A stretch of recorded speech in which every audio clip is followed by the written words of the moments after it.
أعوذ بالله من الشيطان الرجيم بسم الله الرحمن الرحيم الحمد لله رب العالمين بارئ الخلائق أجمعين والصلاة والسلام على أشرف الأنبياء والمرسلين سيدنا ونبينا وحبيب قلوبنا وطبيب نفوسنا وشفيع ذنوبنا أبي القاسم محمد اللهم صل على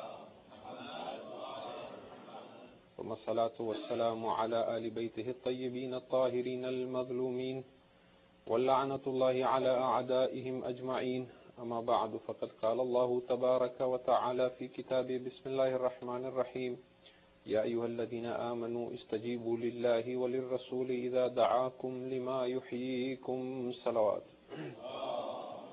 على محمد. Tonight is the third in our series of discussion on the end of negative suffering. I do notice though we are starting a little later than normal. It's I think already 9:05, so we won't finish at 9:30, but inshallah I'll try and keep it brief as well. We have been talking about different types of suffering, and in particular negative suffering, and we have said that it is unnatural in our primordial state. It is unnatural for a human being to suffer any negative form of suffering, and we have been talking again and again about what we mean by negative suffering. And we established that the cause of this negative suffering is being disconnected from Allah subhanahu wa ta'ala.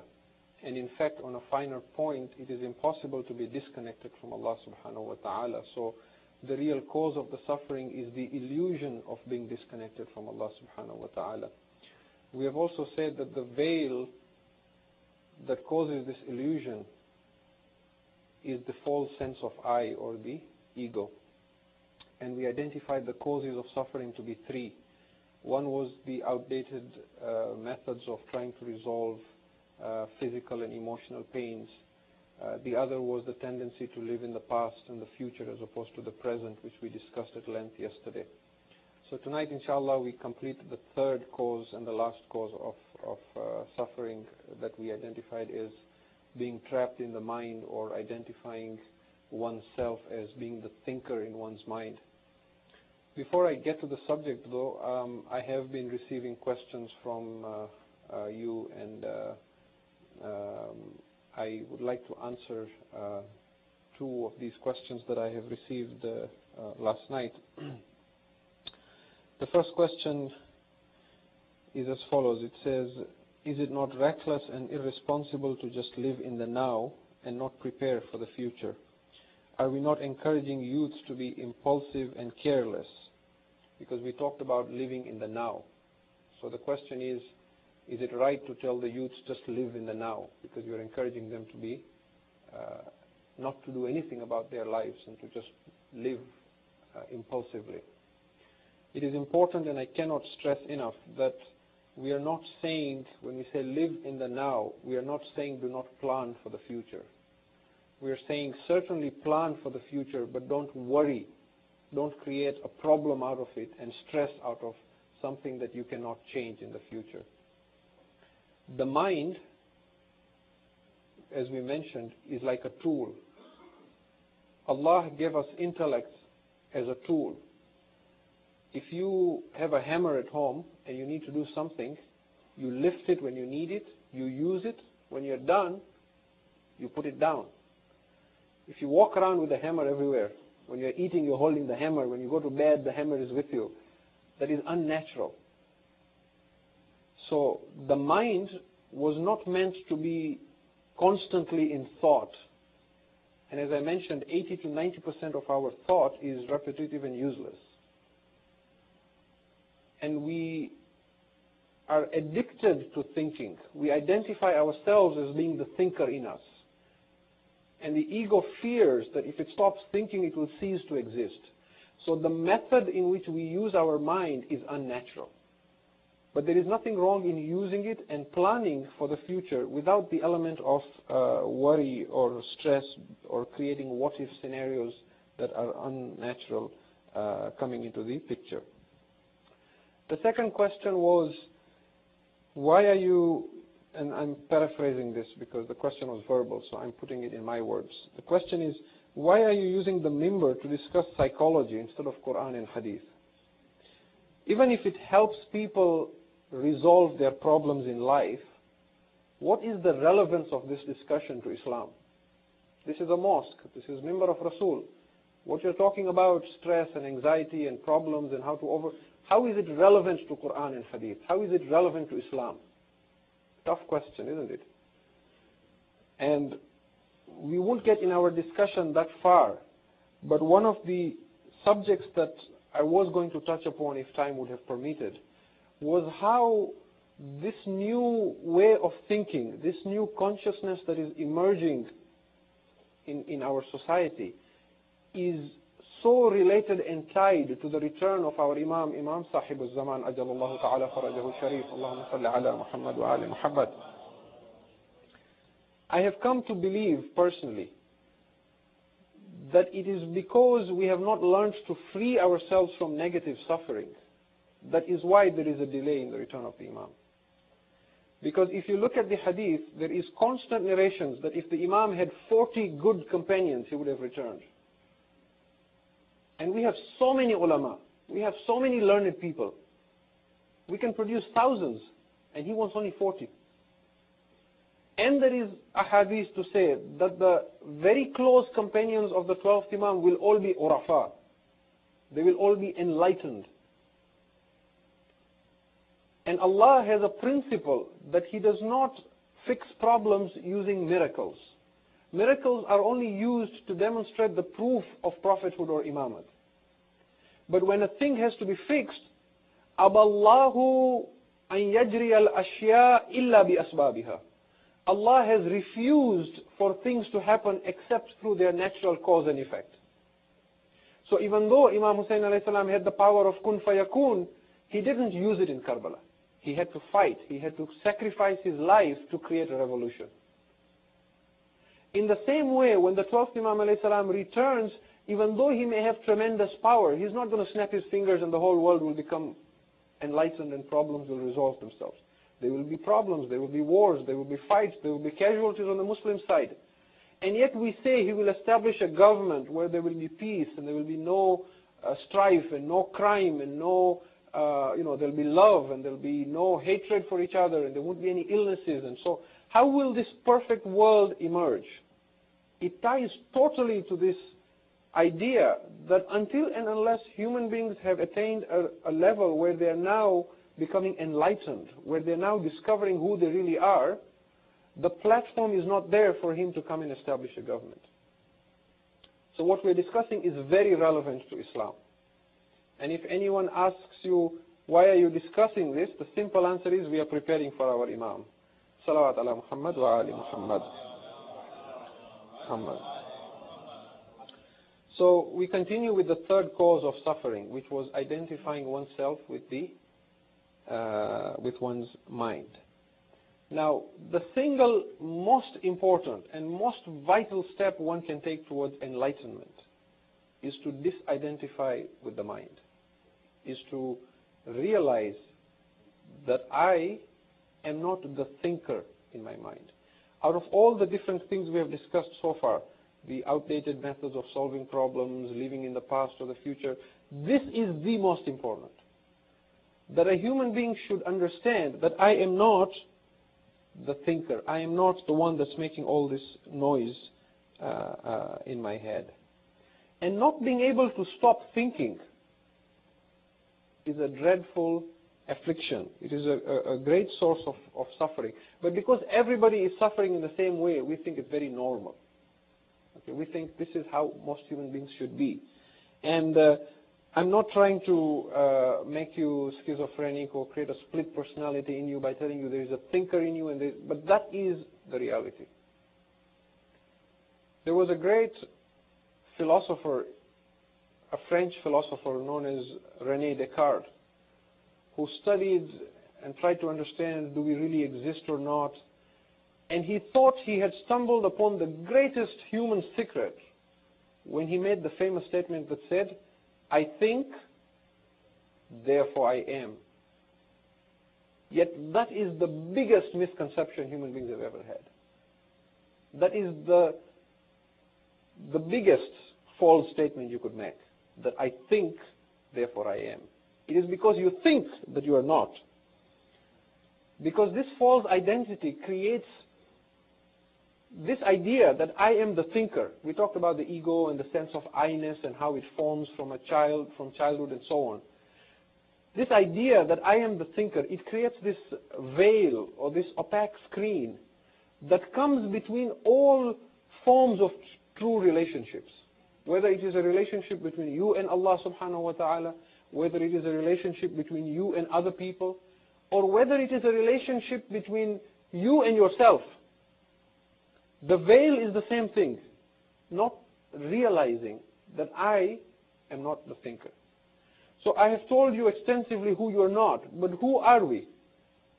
This is what we want to come to. So tonight we introduce a second technique of disidentifying from the ego, or disidentifying from this false me or the false I. This new technique is called becoming the watcher, or watching the thinker inside you. And this is another powerful way in which one slowly begins to understand who one really is. Now, what do we mean by saying, watch the thinker in you? You might have seen some mad people on the streets. You can find lots of them downtown. Or if you've come from other countries, other cities, I'm sure there were no shortages of such people. If you think about it very carefully, most people are mad actually. Not just the ones you see on the streets out there that we call mad. The difference between those that we call mad and us is that those who are mad, they don't know how to hide their thoughts. They vocalize them. What is our identity of a madman? You see him walking and he's talking to himself. Sometimes he's talking to a tree or to a bench, or he's just talking to himself. But what are we doing most of the time? We are also talking to ourselves. So what is the difference between the madman and me? Most of us are mad. That is the truth. We call them mad because they are not intelligent enough to hide their madness. We are clever. We don't show it. We keep it inside. All we have to do is all those complaints and likes and dislikes and speculations and that voice in the head. If we start saying it, people will say he's mad as well. Otherwise, there is absolutely no difference. When we realize this, then suddenly there is a shift in our consciousness, because now we start paying attention. And this is the technique that I'm introducing here. What I'm suggesting is listen to the voice in your head. Pay attention. And in particular, pay attention to the things that are repeated, the things that are repetitive, like an old gramophone that keeps playing again and again all the time. And as you do that, you stumble upon a very great secret. And that secret is that there is two things. There is me and there is myself. Or there is you and there is yourself. You begin to realize that you now have the ability to sit and watch your mind as it is thinking. Have you ever done that? If you haven't, go home and try this as well. It's very possible. You might think it's impossible. If you always have been trapped in the mind, you might think, like, what is he saying? This doesn't make sense. But the same technique we suggested yesterday. Sit in a place, take a few deep breaths, relax, and then watch your mind. And you will actually see you have the ability to watch your mind while it is thinking. And that will tell you that you are not the thinker. It's like watching the sky on a bright blue day and there is white puffy clouds sailing by. And you sit there and you watch the clouds. One of them comes in and then moves away. And then another one comes in and it moves away. You can actually sit and watch thoughts coming into your mind. They come in, they leave. They come in, they leave. At first, it will be very short gaps. You will not be able to hold your attention for that long. But with time, you will be amazed because you will find you can watch, you can become the witnessing presence. You can become the shahid of your mind, which is the mashhud. And what is unique, and this is the real you, by the way. If we have been in search, if I've been saying all along, you're not the thinker, you're not the one who is the I, who am I? This is you. The one who watches when your mind is thinking, that is the real you. And that real you doesn't need thought to exist. It doesn't cease to exist because your thinking has stopped. And you will also notice that when you are watching the thinker in you, there is a sense of peace that comes in. There is a stillness that comes into your heart. You find that this real me that is watching the mind does not judge. It does not get excited. It does not get angry. It does not express any emotion. It's like a wise sage. It just silently watches with a lot of compassion and love. And the more we identify with that as being me and not the thinker, we begin to shift in our consciousness and we start moving towards enlightenment. Now, you may be thinking that I'm suggesting that you put yourself in a trance, that you sit at home and you start meditating and you suddenly lose consciousness of who you are. I'm not suggesting that at all. If the price of having inner peace was to lose consciousness or to be in a trance, then it wouldn't be worth pursuing. Because you wouldn't be able to do anything. You'd have to sit at home the whole day and just sit there with your legs crossed, just meditating. What I'm suggesting is that while you are eating, while you are talking to people, while you're going to work, while you're doing your work, reach a level where we can watch our mind thinking while we are performing our day-to-day tasks. A person who is enlightened is more alert than we are. He's not in a trance. He is more alert. He is even more aware of what's happening around him. That is why when the wife of Abu Sufyan hired a slave in the battle of Uhud, she said to him, I want you to kill one of three people, either the Prophet or Ali or Hamza. Then his conclusion, he says, I have watched all of three in battle. The Prophet is impossible to kill because he has too many people around him. Ali is impossible to kill because he is very alert. You can't get near him. My only chance is Hamza. That is why you look at all the Imams and all those close to the Ahlul Bayt alayhi salam, nobody could kill them in single combat. Look at Karbala, for example, whether it was Qasim or Ali al-Akbar or Hazrat Abbas or Imam Hussain. The only way they could kill them was when they came in swarms and started throwing stones and spears and arrows. But single combat, they could not kill them. You cannot kill an enlightened person in single combat because he is so alert, he is so present. He knows exactly, you cannot surprise him. Right? And so we're not saying that you put yourself in a trance. We say as you watch the thinker, you develop a new meaning of peace within you, a new meaning of stillness inside you, and you disidentify from the chattering of the mind. Now there is a question here that comes that says, what is wrong with using the mind all the time? I can accomplish a lot of tasks with my mind. I use it all the time. I solve crossword puzzles, I build things, Now just because we can use our mind to solve a crossword puzzle or build an atom bomb doesn't mean we are using our mind. Because the mind, as we identified, it needs constant thought to keep the ego alive. So just like a dog that loves to get a bone and then dig its teeth into it and chew it, the mind needs something that it can put its teeth into and work with all the time. It needs something to solve. It needs a crossword puzzle. It needs a challenge. It needs Give me something to do. Give me something. It gets bored very easily. And it constantly needs something to keep it occupied. Are you using your mind? Or is your mind using you? That is the question. And the answer is very simple. And we mentioned this yesterday as well. Can we stop thinking by choice?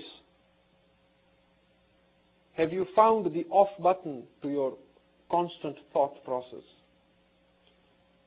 If you say, I can't stop myself thinking by choice, then you do not use your mind. Your mind is using you. We are possessed. Like we say a person is possessed by the devil. We are possessed with this false ego, and we are not even aware. So the beginning of enlightenment, the beginning of acquiring ma'rifat of Allah, the beginning of removing this veil and this illusion that stops us from realizing how connected we are from Allah, the beginning of the end of all forms of negative suffering, is to bring this realization that I am not my mind, and my mind has taken me hostage. And that if I stop using my mind, if there isn't thoughts coming into my mind, if I'm just in a state of peace, I will not cease to exist. If anything, I will understand my existence to be even stronger and more important than what I always thought to be. And as we begin to watch our mind and observe it, there are two very important realizations that slowly come into our mind. That not into our mind, but into our being. There are two very important realizations. One is the realization that there is a world or a realm of intelligence that is vast and much, much more than the mind. And that our thinking is a very small part of that intelligence. That there is a world out there that we haven't even seen, that can be seen without going through the mind.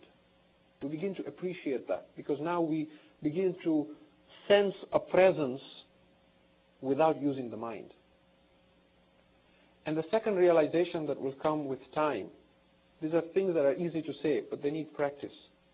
The second realization that will come is that everything that truly matters in life, happiness, joy, love, inner peace, creativity, anything that really counts at the end of the day, comes from a place that is beyond the mind. It doesn't come through the thinking process and through the mind. Now, as I mentioned yesterday, that when we talk about these things, there is always a question that comes to the mind. How Islamic is this? Where are we getting this from?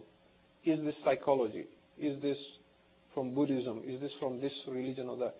How relevant and how substantiated is this from Islam? So I want to take a moment and give you some proofs of this from the Quran and Hadith, so that we understand that there is, and as I mentioned yesterday, there is a lot in Quran and Hadith. We just need to explore and discover this. When we get past the rituals, when we get past the day-to-day things that we need to know, then we find there is treasures in Islam that can really change a person and take him to new heights of perfection. There is a verse in the Quran in Surah Al-Hadid, which is chapter 57, verse 23 or 24, where Allah first mentions why He sends afflictions on people. He talks about the musibah or the bala that He sends on people. Then He gives a reason as to why He does that. He says, لِكَيْ لَا تَأْسَوْا عَلَى مَا فَاتَكُمْ وَلَا تَفْرَحُوا بِمَا آتَاكُمْ, so that you may not grieve over what you lose, nor rejoice over what you gain. This is the verse. That we send afflictions on you, Surah Al-Hadid, chapter 57, verse 23. We send afflictions on you, لِكَيْ لَا تَأْسَوْا عَلَى مَا فَاتَكُمْ وَلَا تَفْرَحُوا بِمَا آتَاكُمْ, that you should not grieve over what you lose, and you should learn not to rejoice over what you gain. Now, there is a commentary to this verse from Amir al-Mu'mineen Ali ibn Abi Talib salawatullahi wa salamu alayhi. Muhammad wa ali Muhammad. He says, that this verse of the Quran defines the perfect zahid. It defines zuhud in its most perfect sense. Zuhud is loosely translated as asceticism. One who forsakes the pleasures of this world for the hereafter is called a zahid or a zahida. So Amir al-Mu'mineen alayhi salam says, whosoever can practice this verse, his zuhud is perfect. He has taken zuhud from both sides. Now my question to you is, so long as we identify ourselves as being the thinker, so long as we think that the person suffering and going through the emotions and getting angry and getting depressed and worrying and anxiety is me, how can you practice this? It is impossible. The only time you will be able to practice this verse of the Quran is when you can observe your mind almost as if you are a third person.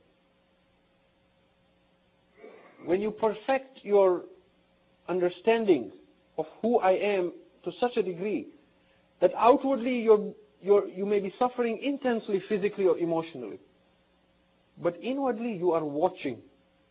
You are watching how the mind brings out anger. You are watching the surge of emotion to say something. Then you control it. You decide, should I say it or not? You don't let the mind control you. You watch. When you're upset, when somebody says something to hurt you, when you lose something, when you're depressed, when you're upset, when you're worried, you're now watching the mind as it worries. It is only when you do this that you will be able to practice. لِكَيْ لَا تَأْسَوْا عَلَى مَا فَاتَكُمْ وَلَا تَفْرَحُوا بِمَا أَتَاكُمْ. Otherwise, show me how else. There is a hadith from Rasulullah sallallahu alayhi wa alihi wa sallam, Allahumma salli ala Muhammad wa ala Muhammad.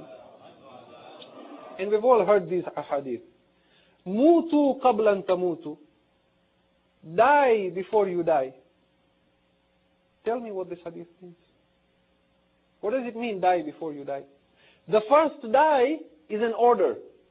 That means Rasulullah is saying it's in your hands to control. Die. Before you die. The second die is the physical death that you have no control over. How do you die before you die? You can't die twice. What is he saying except this? That let your ego die before your physical body dies. Dissolve that false illusion of I-ness before you lose the chance of doing that. When a person is facing death and is dying, it's not the physical pain that will worry him. It's the confusion. And there is this sense of, I'm going mad. Even when we suffer a lot of affliction, when somebody we love passes away, or when something, a tribulation of, happens that really takes over our mind and confuses us, we feel like, I'm going mad. What's happening when you feel I'm going mad? The ego is now threatened. That illusion is breaking apart, and it's trying to hold it together. That this can't be happening to me.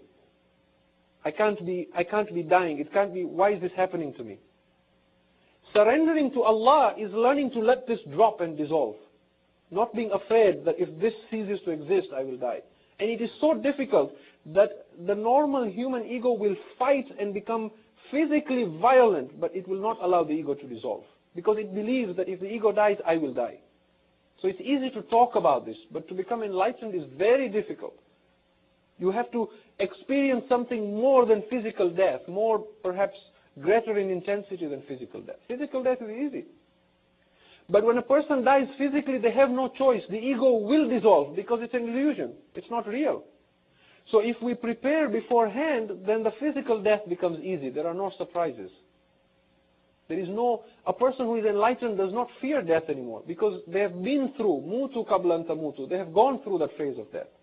It is when we haven't gone through it, when we ignore it, when we stubbornly refuse to believe we are not the thinker, that there will be discomfort and surprises at the time of dying. Then there is a hadith from Amir al-Mu'mineen Ali ibn Abi Talib salawatullahi wa salamu alayhi. He says, الناس نيام إذا ماتوا انتبهوا. People are asleep. When they die, they wake up. What does this hadith mean? Same thing. People are asleep. People are unconscious. People are not aware of who they are. When they die, they wake up. Remember what we said about waking up, about being alive. The eyes suddenly open. Oh, this is who I am. So this hadith, because an imam's words are so perfect, it can have multiple meanings. This hadith can mean two things. People are asleep. When they die, they wake up. It could mean that those who die in terms of the death of the ego, they wake up as an enlightened being. Or it can mean that when they die physically, then they will realize who they are not and who they are. So there is ample proof from Quran and Hadith to suggest that this idea of watching the thinker and not identifying with the thinker in us is not at all un-Islamic. There is another question that comes out of this that says, I think I need to research about my mind more deeply before I can practice what you are saying. I need to do some research about how the mind works and understand it, then I can, really practice this. The problem is,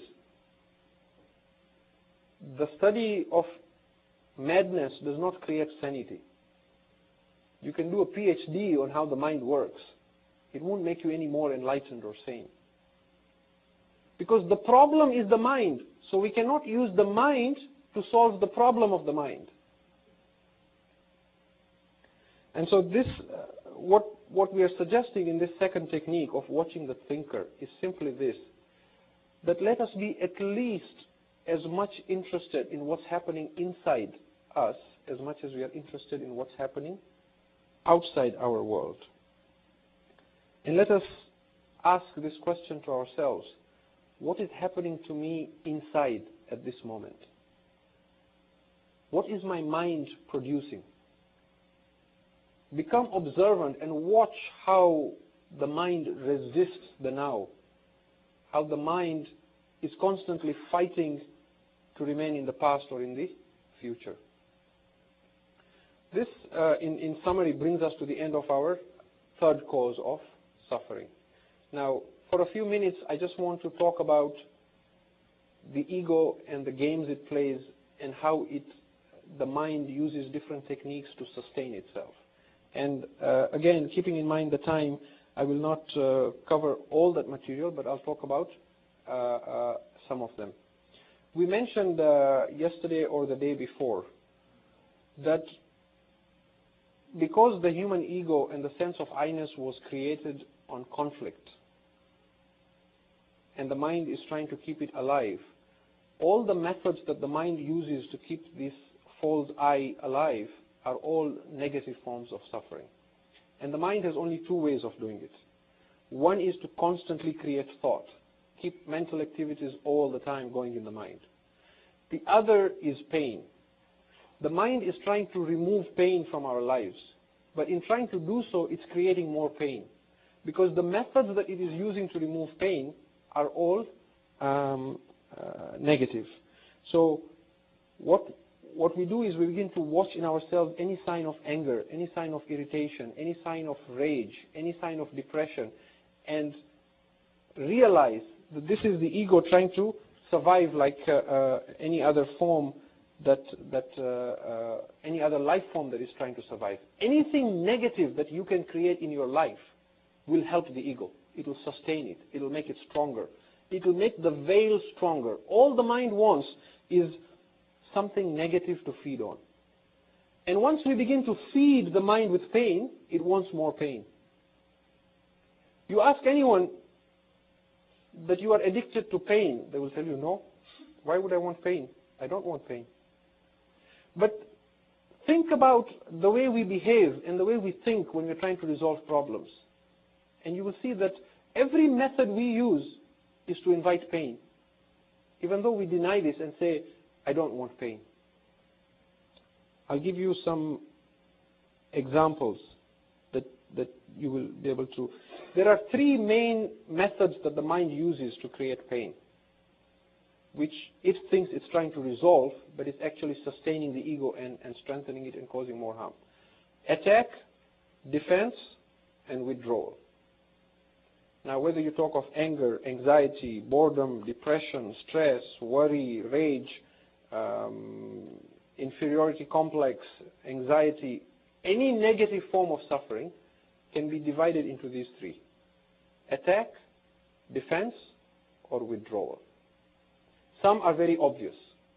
For example, you shout at someone. That's attack. Somebody shouts at you. You shout back. That's defense. Somebody shouts at you. You withdraw. You become quiet. You stop talking. This is supposed to be a problem with men, apparently. That when they have an argument at home, and if their wife says, they withdraw. They become quiet. They stop talking. This withdrawal is also a drama.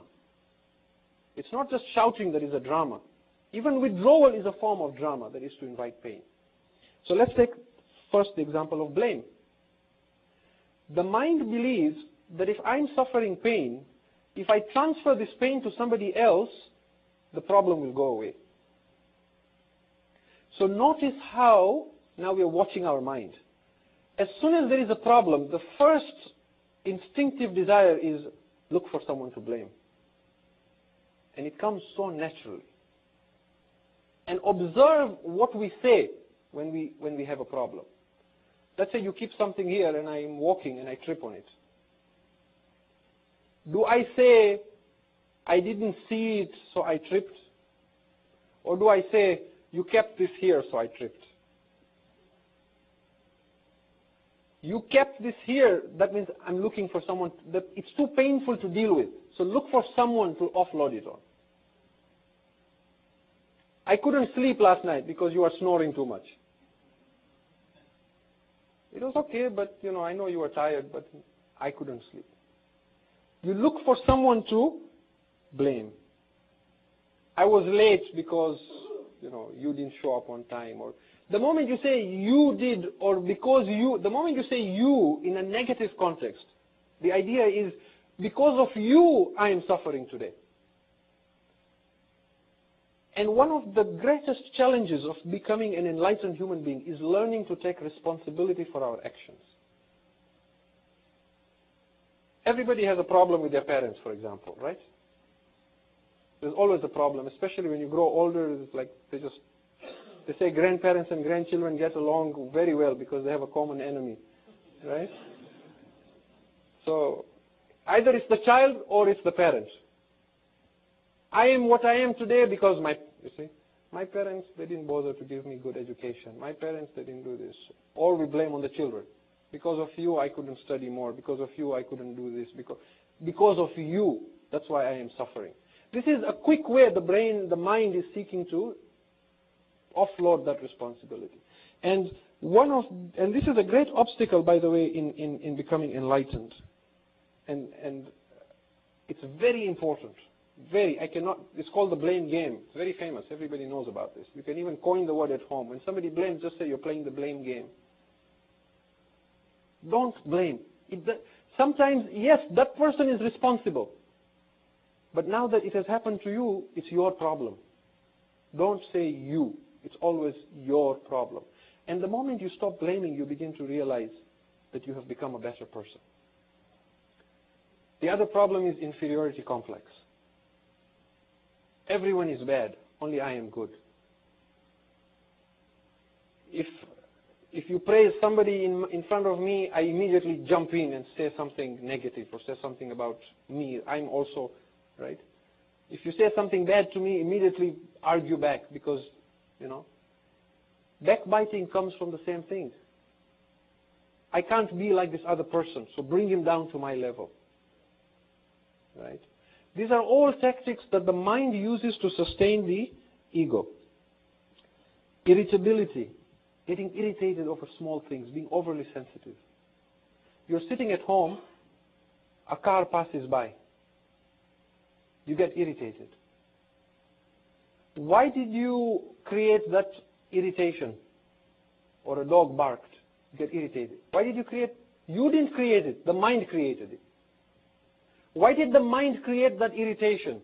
Because the mind believes that if it resists, the problem will dissolve. But what it doesn't realize is that the resistance it is creating is causing more suffering. If it was to just sit there and let that sound just go through you as if you are transparent and not make a deal out of it, it wouldn't have irritated you. And then depending on the society we live in, we get more and more sensitive. If you look at the Time magazine, for example, April 5th, one of the latest issue, April 5th Time magazine, there's something about noise pollution and so on.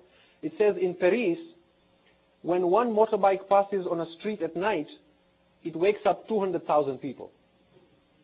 One motorbike, if it passes on the street at night, it wakes up 200,000 people. Now, when we were in Africa, you keep the window open, there's dogs barking, there's drunkards outside, there's lorry and trucks and all passing by, and you don't even know what's happening. There's a clock. Now, if the clock is ticking, you get irritated. It bothers. If the light is a bit on, I can't sleep. This oversensitivity is also the mind trying to use. It believes that by resisting this, it will dissolve the problem. But all it is doing is creating more tension and more. Boredom is another cause. There is still, I don't want to rush through all of them because some of these are important that we talk about. So we'll talk about boredom, we'll talk about worry, we'll talk about being more tolerant basically to those that we live with and those that we work with. And we'll go even beyond the family. Sometimes we volunteer in places. We help out at the mosque, at the Jamaat level, at the madrasa level, whatever level it may be. Do something with love or don't do it. To do it with resentment in the heart is to create negativity in yourself and in others. We are polluting ourselves and polluting others at a more psychic level that we don't realize. So we'll talk about, about all these different methods.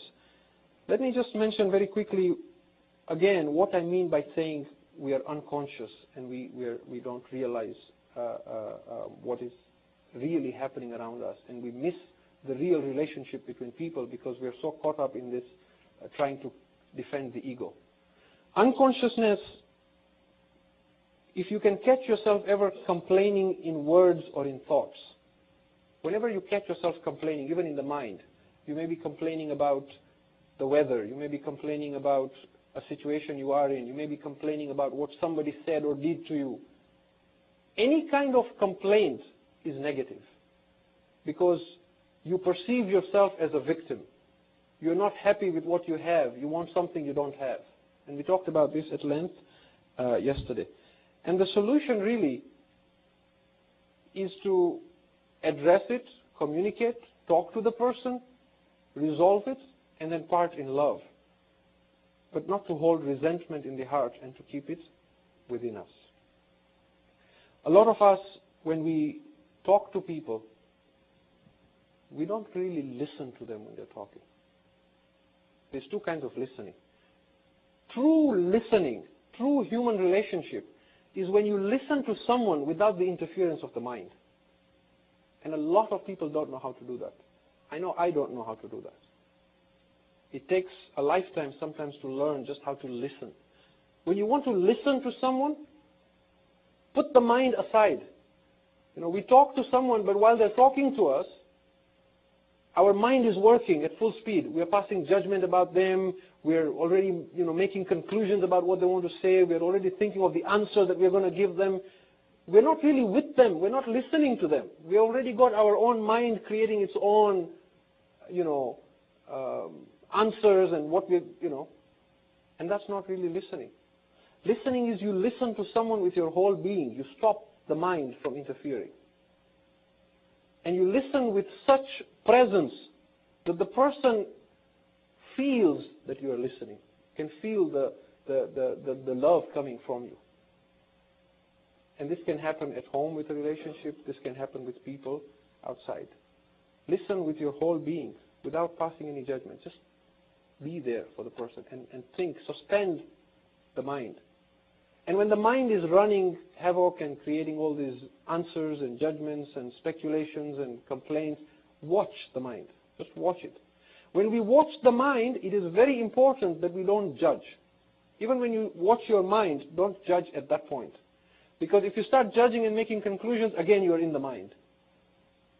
The idea is to be just a witness. Just watch the mind, and you will begin to see that there is me, and then there is the thinker in me, which is not the real me. And the more we become enlightened, the less you will see negative forms of behavior in ourselves. You will always see that a person who is more enlightened, that person is not mean, that person is not rude, that person is very rarely sarcastic, that person is very rarely blames others, that person is very rarely depressed or worried or anxious.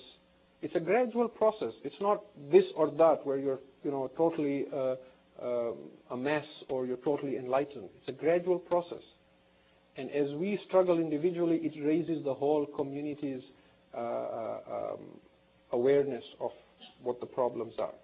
And that's why you will see Islam condemns all these things like backbiting and so on. Because backbiting is also the same thing. It's all these negative forms of suffering that feeds the ego. And then it rips the community apart. It's like a cancer. A community that is vibrant, that is ready to serve Allah, that is there to do good work, suddenly because of gossiping and backbiting and breaking each other and trying to dominate. You see, power over others is weakness. It's not strength. And so we will, inshallah, talk about some of these issues and continue on them tomorrow. If you can recite aloud, Salawat ala Muhammad wa ali Muhammad.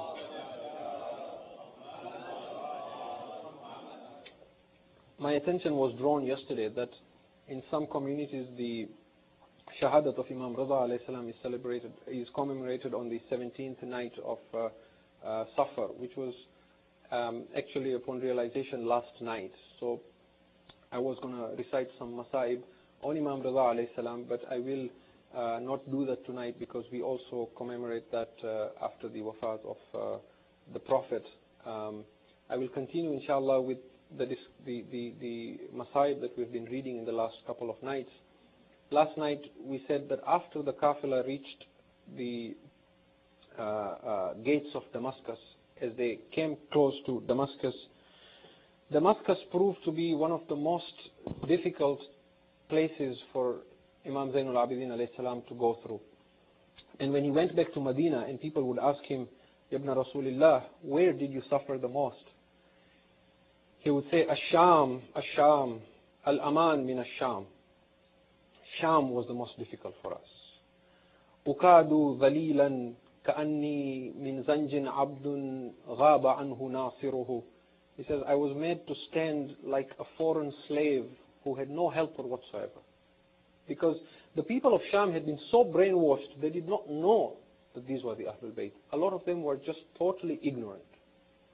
And as they came towards the darbar of Yazid, la'natullah alayh, a man by the name of Ibrahim bin Talha came to Imam Zainul Abidin alayhi salam and said, Oh Ali, you have not yet said who won the battle of Karbala.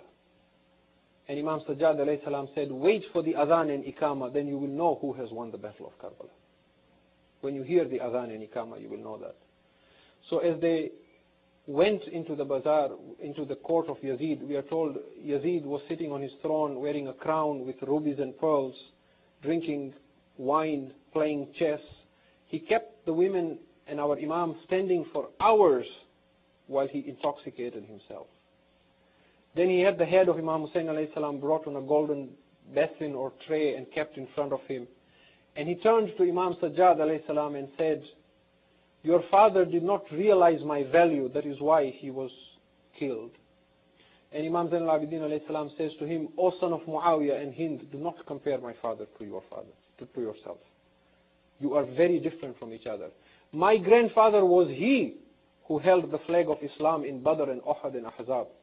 Your grandfather and father were those who held the flag of Kufr in the battle of Uhud and Badr and Ahzab. Do not compare them. And a man from the people of Damascus came forward and he saw a daughter of Imam Hussain alayhi salam there by the name of Fatima. He said to Yazid, Oh Yazid, give me this girl as a slave. And Fatima alayhi salam hid behind Zainab alayhi salam and said, "Oh my aunt, I have already been orphaned, will I now be made a slave?"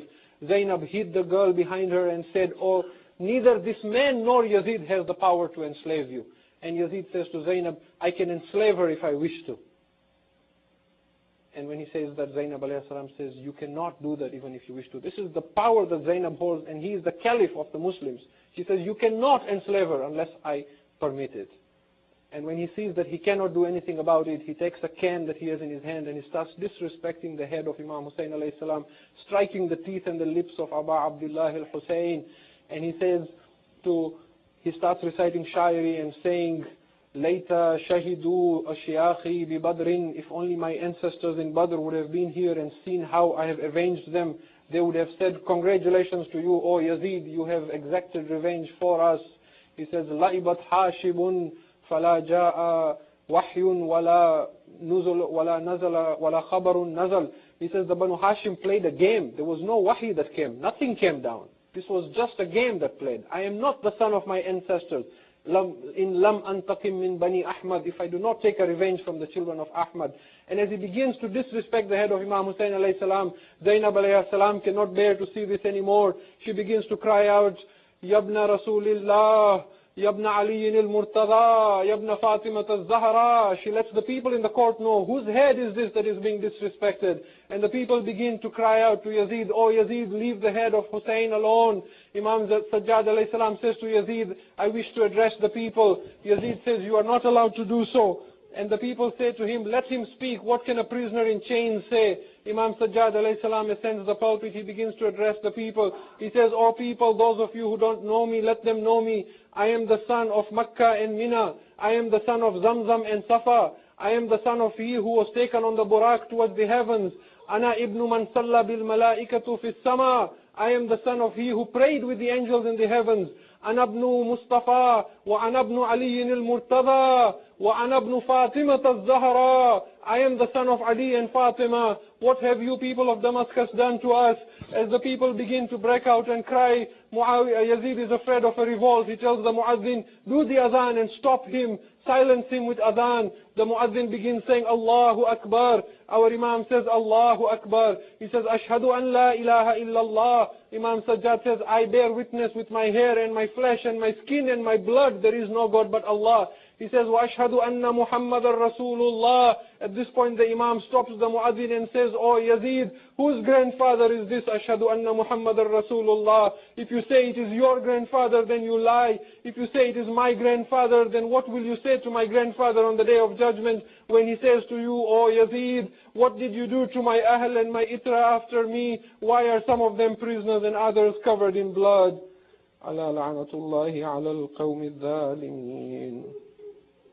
وسيعلم الذين ظلموا أي منقلب ينقلبون إنا لله وإنا إليه راجعون